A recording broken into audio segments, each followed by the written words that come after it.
Good morning everybody. कैसे हैं?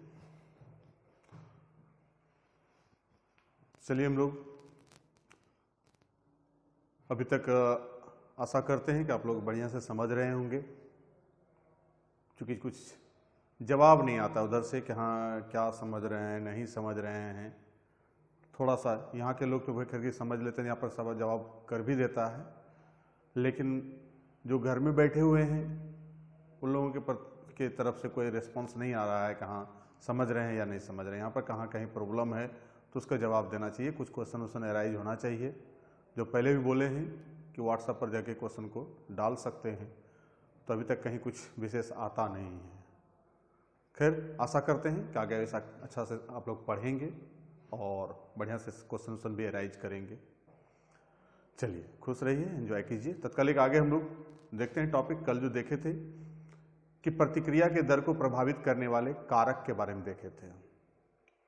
अब हम लोग यहां पर देखते हैं एक छोटा सा टॉपिक, प्रकाश रासायनिक प्रतिक्रिया। उसके बाद आगे कुछ देखेंगे।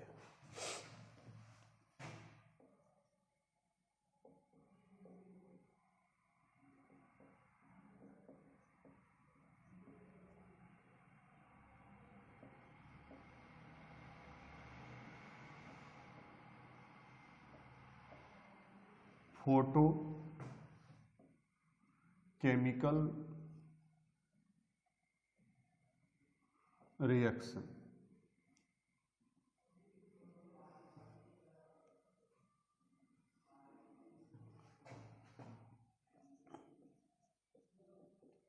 वैसे रासायनिक प्रतिक्रिया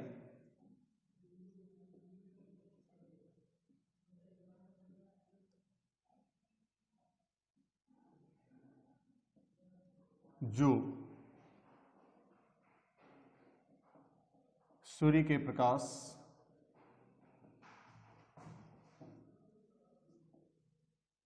की उपस्थिति में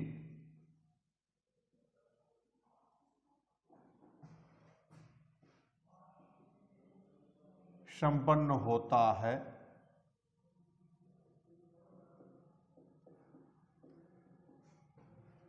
उसे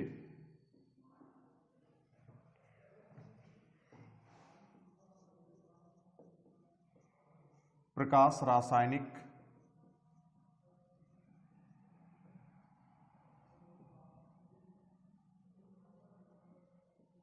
प्रतिक्रिया कहा जाता है। Example H2 plus Cl2 2HCl, sunlight, CHCl3 plus O2, sunlight, 2COCl2 plus 2HCl, C2H5O C2H5 plus O2, sunlight। तो C2H5O होल टू O। तो इस प्रकार का जो भी रिएक्शन आता है, CH4 plus Cl2 sunlight, direct sunlight है यहां पर, तो C प्लस 4HCl। तो इस ढंग का जो भी रिएक्शन है 6CO2 प्लस 6H2O सनलाइट के द्वारा फोटोसिंथेसिस जो होता है,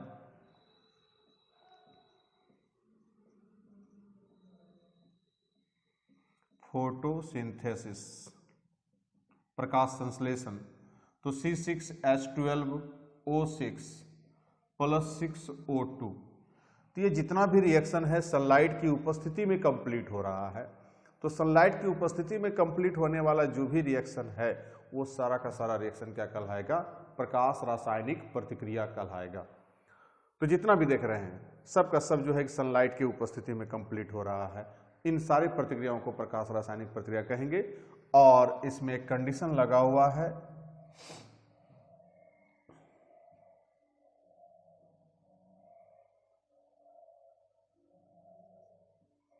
इन प्रतिक्रियाओं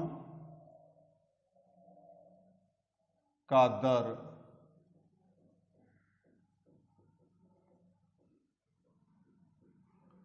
सूर्य के प्रकाश के तीव्रता के द्वारा प्रभावित होता है।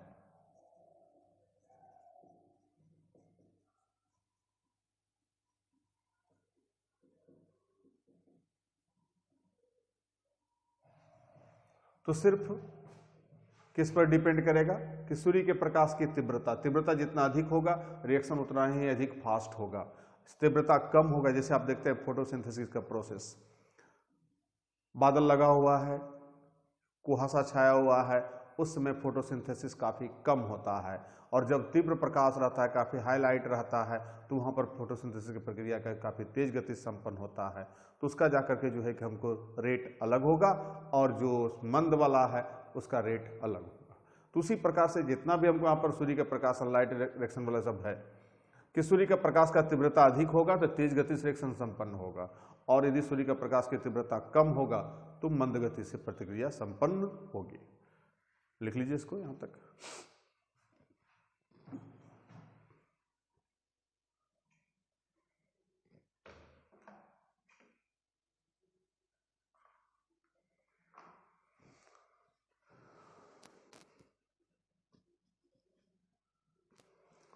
हो गया होगा?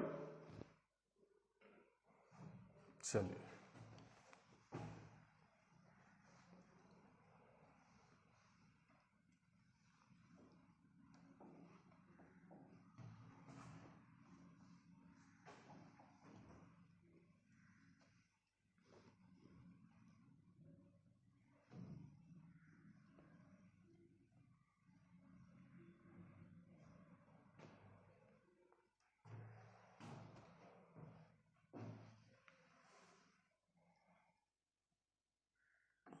नोट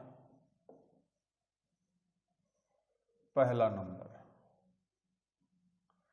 ठोस पदार्थ का मोलर सांद्रण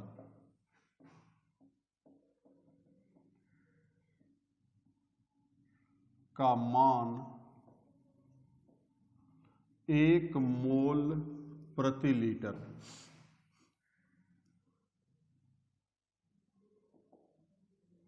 होता है, अतः प्रतिक्रिया का दर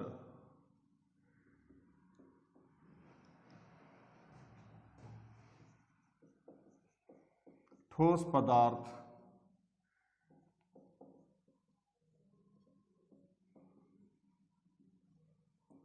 के मोलर सांद्रण के द्वारा प्रभावित नहीं होगा।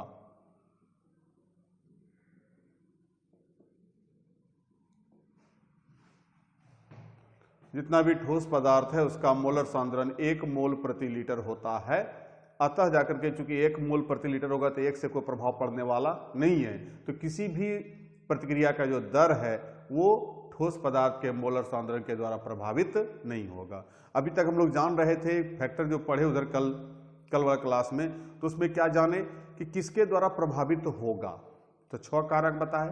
अब यहां पर जो देखने जा रहे हैं किसके द्वारा प्रभावित नहीं होगा, तो वो 6 के द्वारा प्रभावित तो हो गया, इसके अलावा और भी किसी से प्रभावित होता होगा, लेकिन हमको प्रभावित नहीं होने वाले की संख्या कम है, तो उसको याद रखें, बाकी सबसे प्रभावित होता रहेगा। ठीक है, तो मतलब हमको ये बस मात्र 3 पॉइंट है यहाँ पर है, इस तीनों पॉइंट को यदि दिमाग में रखते हैं तो उस 3 पॉइंट के आधार पर हम बता सकते हैं कि हाँ किसके द्वारा प्रभावित नहीं होगा। जब इसके द्वारा प्रभावित नहीं होगा तो बाकी जितना भी होगा सबके साथ प्रभावित होगा। तो यहाँ पर हम लोग देखें ठोस पदार्थ का मोलर सांद्रण कितना हो रहा है, 1 मोल प्रति लीटर हो रहा है, तो इसलिए जाकर के 1 मोल प्रति लीटर, 1 से कोई चीज पर प्रभाव पड़ने वाला नहीं है, कितनों पावर आ जाए उससे कोई अंतर पड़ने वाला नहीं। मैथमेटिक्स में भी कहता है ना कि भाई 1 पर पावर हम यहाँ पर 1000 देते हैं, उससे क्या अंतर पड़ता है, तो 1 ही होगा, तो उससे कुछ पड़ने वाला प्रभाव नहीं है। तो इसलिए वैसे कंडीशन में ठोस पदार्थ का मोलर सांद्रण प्रतिक्रिया के दर को प्रभावित नहीं करेगा। याद रखना है दिमाग में। बस एक माने 3 पॉइंट है, जिसमें पहला पॉइंट यहां पर देख लीजिए। अब दूसरा पॉइंट, किसी घोलक,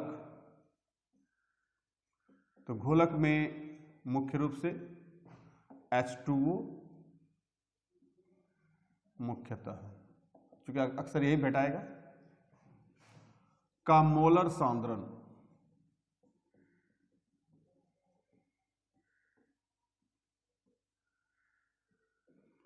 प्रतिक्रिया के दर को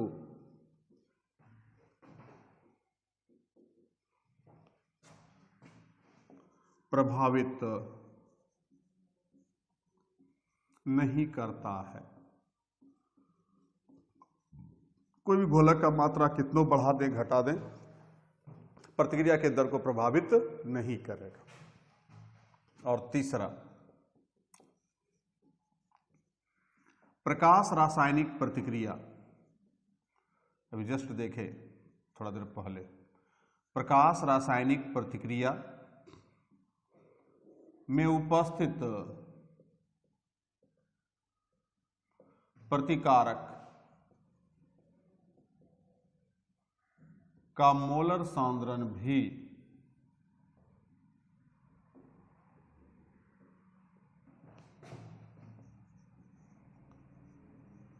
प्रतिक्रिया के दर को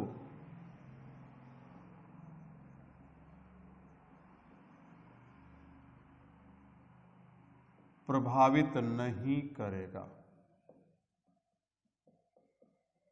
क्योंकि हम लोग जानते हैं कि प्रकाश रासायनिक प्रतिक्रिया का दर तो प्रभावित होता है सूर्य के प्रकाश के तीव्रता के द्वारा। तो सूर्य के प्रकाश के तीव्रता के द्वारा जब प्रभावित होता है तो इसका मतलब है कि प्रतिकारक वहां पर अपना कुछ रोल अदा नहीं करेगा। प्रतिकारक का मात्रा कितनों बढ़ा दें घटा दें, उससे कोई प्रभाव नहीं पड़ेगा। जैसे सिंपल सा बात समझिए कि हम लोग जैसे देखते हैं कि प्रकाश संश्लेषण की प्रतिक्रिया के लिए चाहिए कार्बन डाइऑक्साइड, जल चाहिए। अब हम पौधे को खूब कार्बन डाइऑक्साइड दे दें, बगल में पंपिंग सेट चालू कर दें, मोटर गाड़ी चला दें, ढेर सारा कार्बन डाइऑक्साइड वहां पर धुआं ला के आग जला दें, कार्बन डाइऑक्साइड ढेर हो जाएगा। और नीचे जड़ में पानी खूब दे दें और ऊपर धूप नहीं लगने दें, तो क्या होगा? प्रकाश संश्लेषण होगा क्या? तो नहीं होगा। कितनों कार्बन डाइऑक्साइड बढ़ा दे, कितनों पानी बढ़ा दे, पानी में डुबा दे पौधे को, लेकिन प्रकाश संश्लेषण की क्रिया वहां पर तब तक नहीं होगी कि जब तक कि सूर्य का प्रकाश उपस्थित नहीं रहेगा। तो सूर्य का प्रकाश के द्वारा प्रभावित हो रहा है कार्बन डाइऑक्साइड और H2O के द्वारा प्रभावित नहीं होगा। कितनों मात्रा बढ़ा दे, रेट में कोई चेंजिंग होने वाला नहीं है।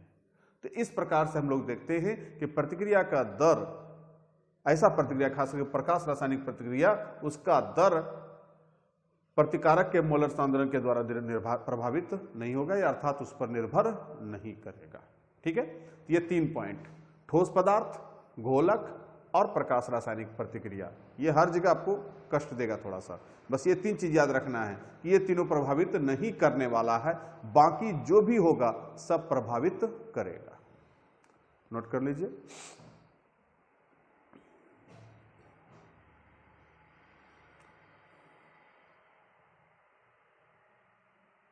हो गया?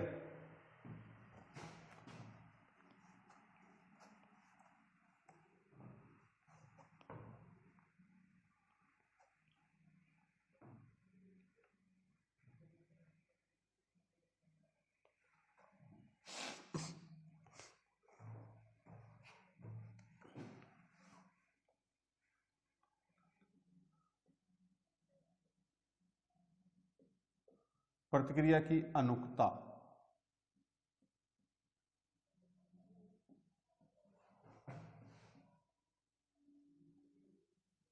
मोलेकुलरिटी ऑफ रिएक्शन,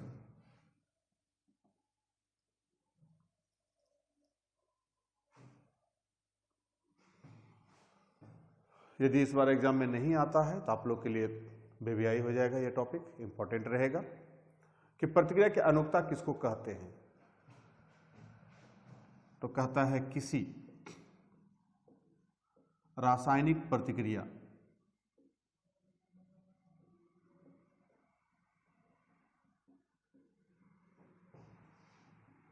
के प्रतिकारकों के मोल की संख्या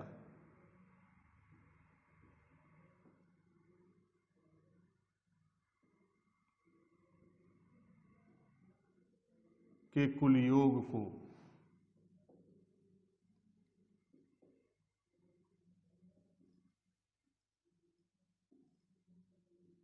उस प्रतिक्रिया का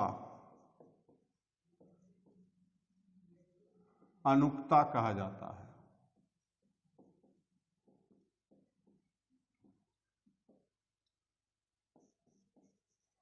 the total sum of number of mole of reactants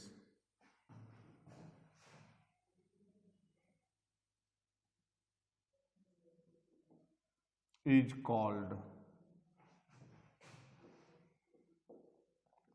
molecularity of reaction।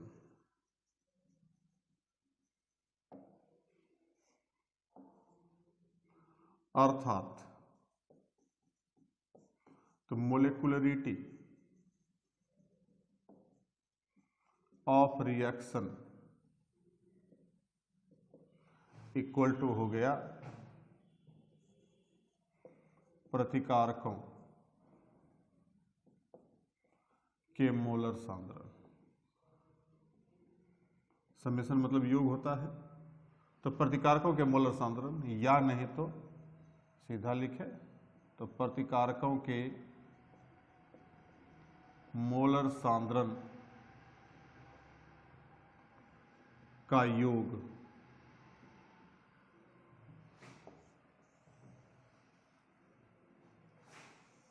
ये फॉर्मूला हो गया। जैसे एग्जाम्पल के लिए MnO2 प्लस 4HCl, या इसे हम लोग लें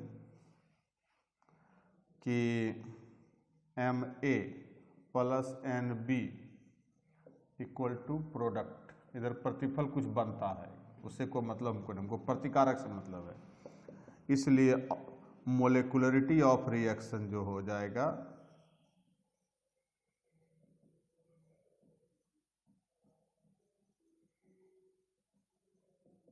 Na प्लस Nb, मतलब A के मोल की संख्या और B के मोल की संख्या। तो A का मोल की संख्या M है, अब B के मोल की संख्या क्या है, N है, तो दोनों को जोड़ देंगे तो ये हो जाएगा इसका प्रतिक्रिया की अनुक्ता। तो जितना भी प्रतिकारक रहेगा, 2 ठो 3 ठो 4 ठो जय ठो रहे, सबका प्रतिकारक का हमको उधर से मतलब नहीं है, मतलब हमको इधर से है कि यहाँ जो भी मोल की संख्या होगी वो सब को जोड़ देंगे तो वही क्या निकल जाएगा, प्रतिक्रिया की अनुक्ता।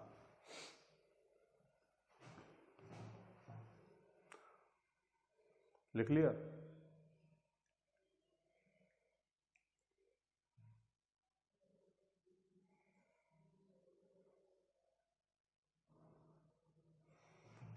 चलिए अब इसको एग्जाम्पल के रूप में देखते हैं तो ज़्यादा समझ में आ रहा आएगा। एक दो एग्जाम्पल देख लेते हैं।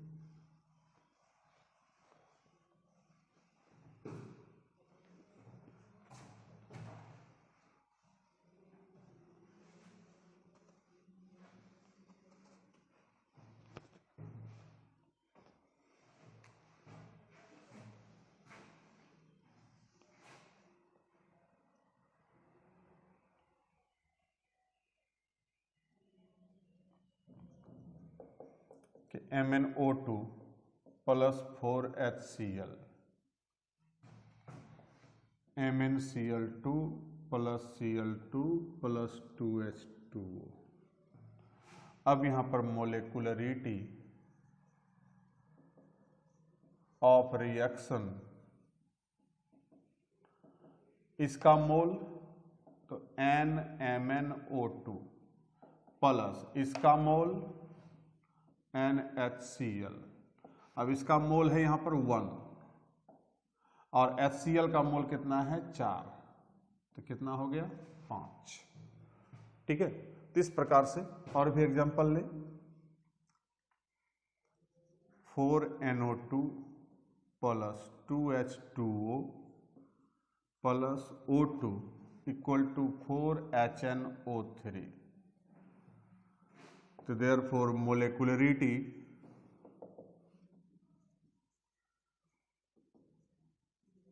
Of reaction,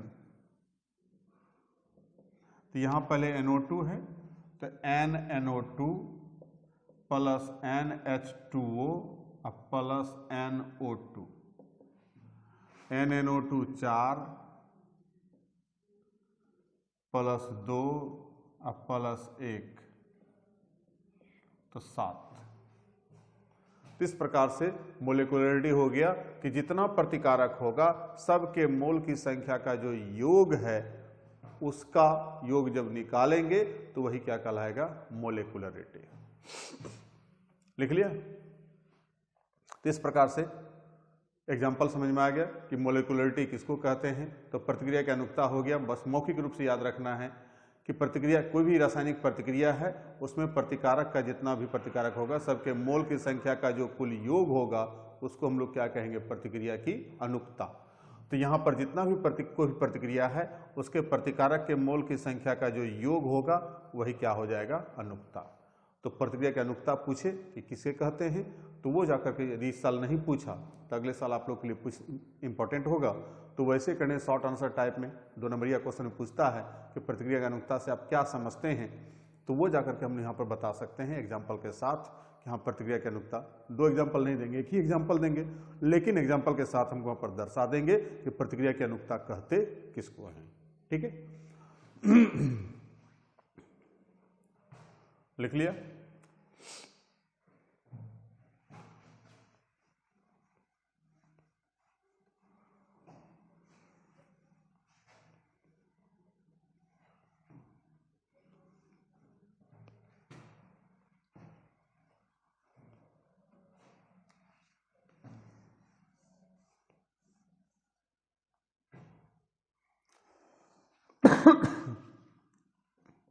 types of reaction, bracket में ऑन द बेसिस ऑफ, पहले भी टाइप्स ऑफ रिएक्शन देखे थे हम लोग, लेकिन यहां मोलेकुलरिटी के आधार पर, अनुक्ता के आधार पर।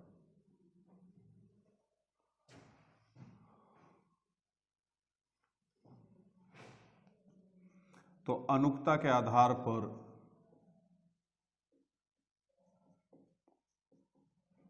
रासायनिक प्रतिक्रियाओं को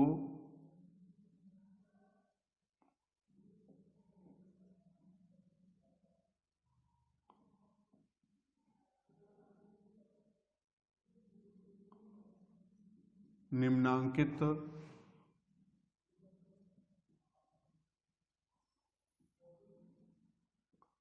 चार भागों में बांटा गया है।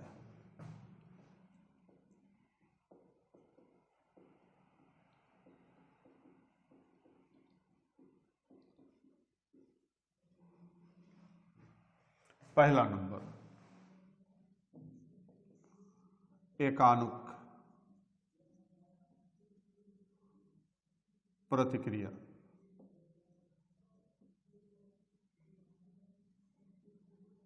यूनिमोलेकुलर अथवा मोनोमोलेकुलर रिएक्शन।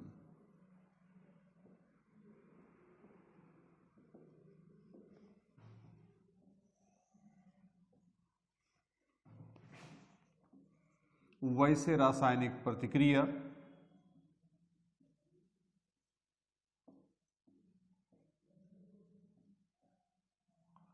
जिसकी अनुक्ता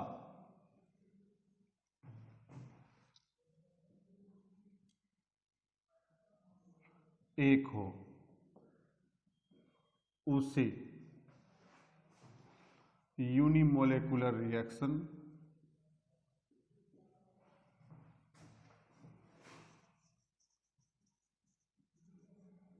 कहा जाता है। अर्थात मोलिकुलरिटी बराबर कितना हो गया, 1। तो जितना भी मोल की प्रतिकारक होगा सबके मोल की संख्या का योग कितना होना चाहिए, 1। तो उसको क्या कहेंगे हम लोग, यूनिमोलिकुलर रिएक्शन। एग्जाम्पल के लिए चलते हैं, PCl5 PCl3 प्लस Cl2। अब यहां पर मोलिकुलरिटी देखेंगे तो मोलिकुलरिटी इक्वल टू NPCl5, और NPCl5 यहाँ कितना है भाई, तो 1 मोल। देख रहे हैं यहाँ पर, यहाँ कितना ले है, 1 मोल। सिर्फ मैंने जैसे मैथमेटिक्स के अनुसार से ही 1, चूंकि हम लोग लिखते नहीं है, यहाँ पर कितना है, 1 मोल है। तो मोलिकुलरिटी कितना हो गया, 1। अब दूसरा एग्जांपल लेते हैं, जैसे 1/4 N2 plus 3/4 H2 equal to 1/2 NH3। ठीक। अब यहां पर मोलिकुलरिटी इक्वल टू N2 है, यहां पर NN2 प्लस प्रतिकारक दूसरा कौन है, H2 है। तो यहां 1/4 मोल और यहां 3/4, तो हो गया 1। तो मोलिकुलरिटी का मान 1 यहां भी आ रहा है, यहां भी आ रहा है। तो मोलिकुलरिटी जब 1 रहेगा तो उसको हम लोग कहेंगे यूनिमोलिकुलर रिएक्शन। तो पूछता है, ऑब्जेक्टिव में भी पूछेगा कि निम्नांकित में से कौन एकानुक प्रतिक्रिया का उदाहरण है, या निम्नांकित में से कौन यूनिमोलिकुलर रिएक्शन का उदाहरण है, मोनोमोलिकुलर का रिएक्शन उदाहरण है, या निम्नांकित में से किसका अनुकता का मान 1 है। तो वो इस ढंग का एग्जाम्पल देखेंगे कि प्रतिकारक के मोल की संख्या कितना होना चाहिए, 1। वो सभी सब हो जाएंगे यूनिमोलिकुलर रिएक्शन या मोनोमोलिकुलर रिएक्शन। लिख लीजिए।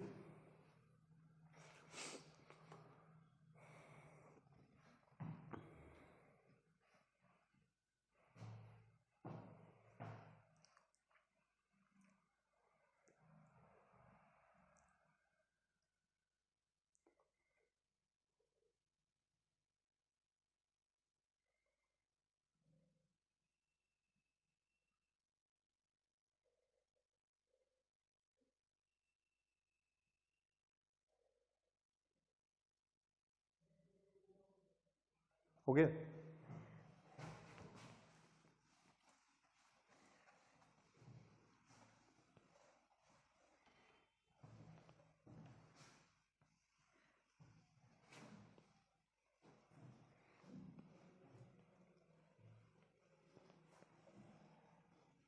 दूसरा नंबर,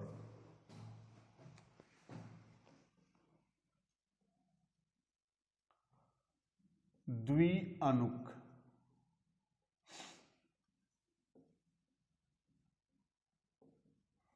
प्रतिक्रिया बाइमोलिकुलर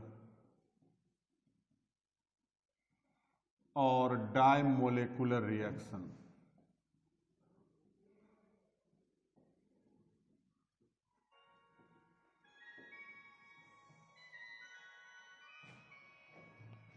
वैसे रासायनिक प्रतिक्रिया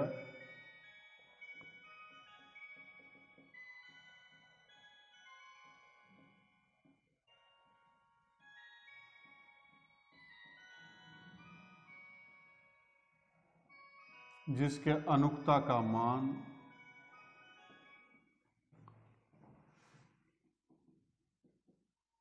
2 उसे बाइमोलिकुलर रिएक्शन कहा जाता है।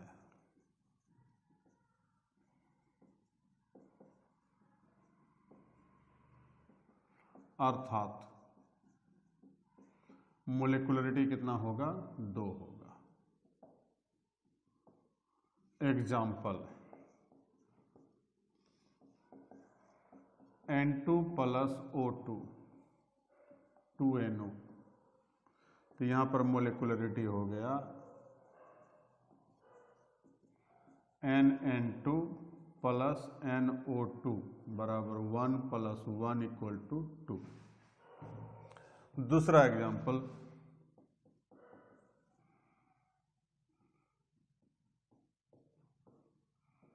N2O4, तो मोलिकुलरिटी हो गया NNO2 = 2। तो ये जाकर के जो है कि हमको इसका मोलिकुलरिटी 2 है, उसका मोलिकुलरिटी वहाँ भी हमको क्या है 2 है। तो यहाँ पर प्रतिकारक 2 था, एक एक करके हमको दोनों कर लिए। वहाँ अकेला था तो अकेला उसका ही 2 है, तो वहाँ पर जाकर जो है हमको पर कितना मोलिकुलरिटी हो गया 2। तो 2 मोलिकुलरिटी जिसका होगा उसको कहेंगे बायमोलिकुलर रिएक्शन। तीसरा, त्रिअणुक प्रतिक्रिया।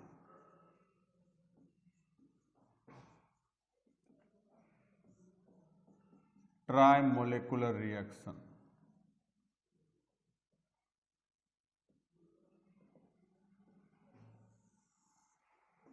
वैसे रासायनिक प्रतिक्रिया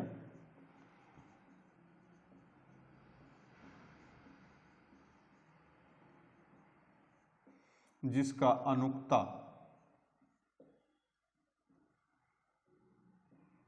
का मान 3 हो, उसे ट्राइमोलिकुलर रिएक्शन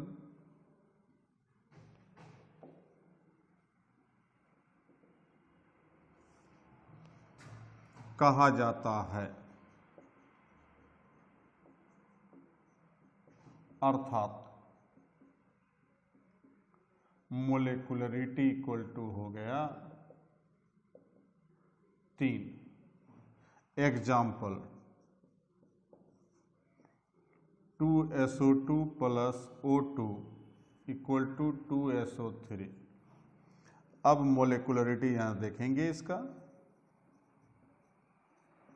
तो SO2 यहां पर है तो NSO2, O2 है तो NO2, तो 2 + 1 बराबर क्या हो गया 3 हो गया।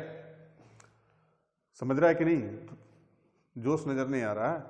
तो वैसे कंडीशन में यहां पर SO2 यहां पर क्या है, मोल की संख्या कितना है SO2 का 2, और O2 का मोल की संख्या कितना है 1, तो 2 और 1 कितना हो गया हमको यहां पर 3, तो मोलिकुलरिटी का मान हो गया 3।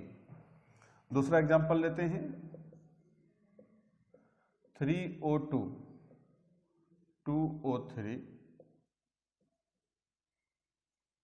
तो मोलिकुलरिटी कितना हो गया, तो NO2 तो 3, यहाँ खुद 3 मोल है तो उसका मोलिकुलरिटी कितना आ गया 3। तो इस प्रकार से किसी भी रासायनिक प्रतिक्रिया का यदि मोलरता का मान 3 आता, मोलिकुलरिटी का मान, अनुकता का मान 3 आता है तो वो ट्राइमोलिकुलर रिएक्शन कहलाएगा। लिख लीजिए इसको।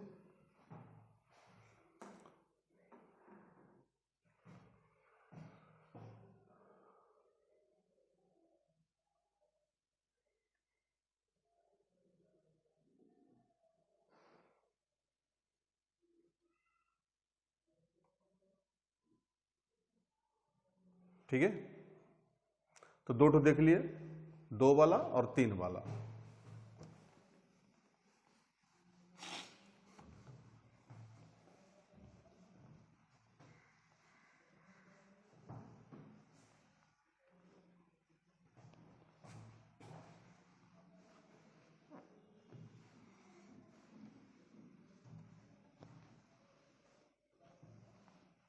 चौथा और लास्ट,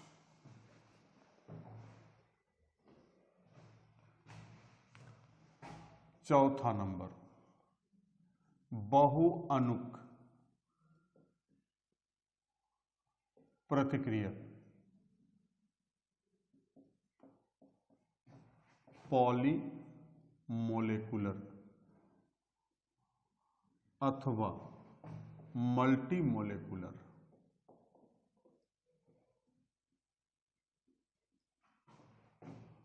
रिएक्शन।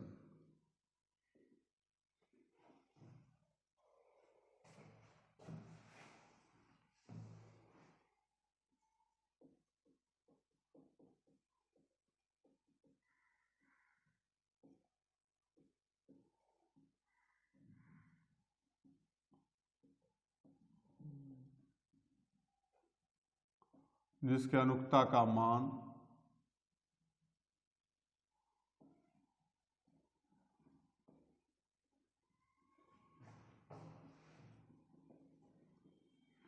तीन से अधिक हो,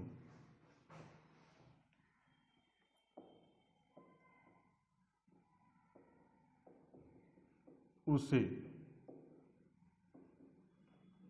ट्राइमोलेकुलर रिएक्शन कहा जाता है। Sorry, polymolecular reaction.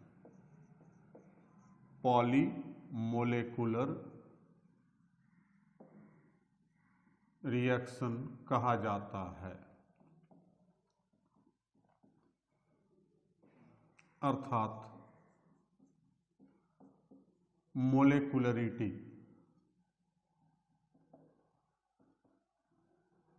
तीन से अधिक होगा। अब जो भी हो जाए, 4 हो जाए, 5 हो जाए, 6 हो जाए, जो भी होगा। जैसे एग्जाम्पल के लिए यहाँ पर लेते हैं N2 + 3H2 2NH3, तो मोलेकुलरिटी यहाँ पर हो जाएगा NN2 + NH2, तो 1 + 3 4। तो जहां 3 से अधिक 4, 5, 6, 7 जो भी होगा वो सब का सब क्या कहलाएगा? पॉलीमोलेकुलर रिएक्शन या मल्टीमोलेकुलर रिएक्शन। तो कोई भी या तो परिभाषा पूछता है या जाकर के जो एक हमको ऑब्जेक्टिव में पूछता है तो हम आराम से जवाब दे सकते हैं कि मोलेकुलरिटी किसको कहते हैं, मोलेकुलरिटी कितने प्रकार का हो रहा है, मोलेकुलरिटी के आधार पर रिएक्शन कितने प्रकार का हो रहा है। तो यूनिमोलेकुलर, बायमोलेकुलर, ट्राइमोलेकुलर और पॉलीमोलेकुलर। एकाणुक, द्विअणुक, त्रिअणुक और बहुअणुक प्रतिक्रिया। जिसका मोलेकुलरिटी 1 होगा तो उसको कहेंगे हम यूनिमोलेकुलर या मोनोमोलेकुलर रिएक्शन या एकाणुक प्रतिक्रिया। जिसका मोलेकुलरिटी 2 होगा उसको कहेंगे बायमोलेकुलर या डायमोलेकुलर रिएक्शन या द्विअणुक प्रतिक्रिया। जिसका मोलेकुलरिटी 3 होगा उसको हम लोग कहेंगे ट्राइमोलेकुलर या जाकर के जो है हम लोग त्रिअणुक प्रतिक्रिया। और जिसका मोलेकुलरिटी 3 से अधिक हो जाएगा उसको कहेंगे बहुअणुक प्रतिक्रिया या पॉलीमोलेकुलर रिएक्शन या मल्टीमोलेकुलर रिएक्शन। तो आज का हम लोग टॉपिक यहाँ पर खत्म कर रहे हैं। अनुकता के आधार पर हम लोग इसको रिएक्शन को बांटे। अब अगले दिन हम लोग देखेंगे ऑर्डर ऑफ रिएक्शन या प्रतिक्रिया की कोटि या क्रम। मिलते हैं अगले दिन, तब तक के लिए धन्यवाद।